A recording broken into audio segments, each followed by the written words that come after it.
Yeah, man. LeBron James had over 5,000 career turnovers last week in that game versus Phoenix, I believe. He reached the 5,000 career turnover mark. Yeah.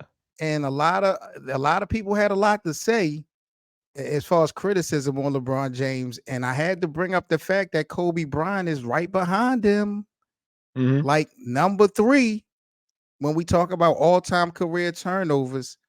Who would you give a pass more to with all these amount of turnovers? Who personally do you give more of a pass to? LeBron James for the high turnover rate or Kobe Bryant?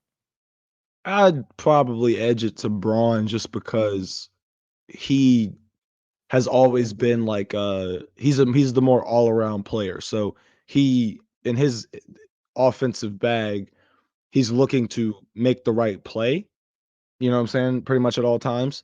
And sometimes in a 21-year span, he made the wrong one, and it led to him being at 5,000 turnovers. But in Kobe's case, it's a little bit more difficult because I think back to when he was in his younger years of when you had because the 2000 dynasty Spurs, Lakers, when they brought in Derek Fisher, and he was supposed to be the facilitator up until he got hurt, and then they threw Kobe into the facilitating role, and then you look at how a lot of the times throughout the run, Kobe was supposed to be like not just the scorer or the B option scorer or whatever, but the facilitator and making the right plays because he got the ball in his hand more.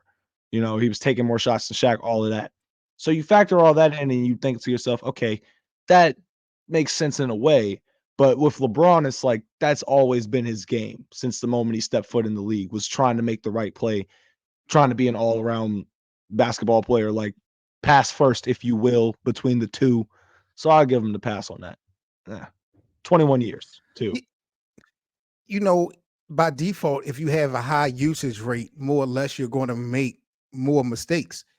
Kobe Bryant to me was a more selfish player, especially at times. So, you can understand, him just being a ball hawk and, you're Mm. going to make a lot of errors. LeBron, though, it's funny because I see everybody giving LeBron James a pass, and I will too, in a sense, because his basketball IQ, he's been praised so much for it. But it is kind of weird and funny that the person that you praise for having such a great high IQ is the number one mistake maker in history. Like it's just funny to actually hear that. It's kind of understandable and you can kind of explain it, but it's just wild because we praise LeBron James in year 21 for still probably having the highest IQ in the association. But yet, them turnovers, he's not been able to escape them. And it's going to get more and more and more and more and more. Yeah, if you keep playing, if you keep playing long enough, that shit might get 5,500. Like, and then be like, damn, bro, chill.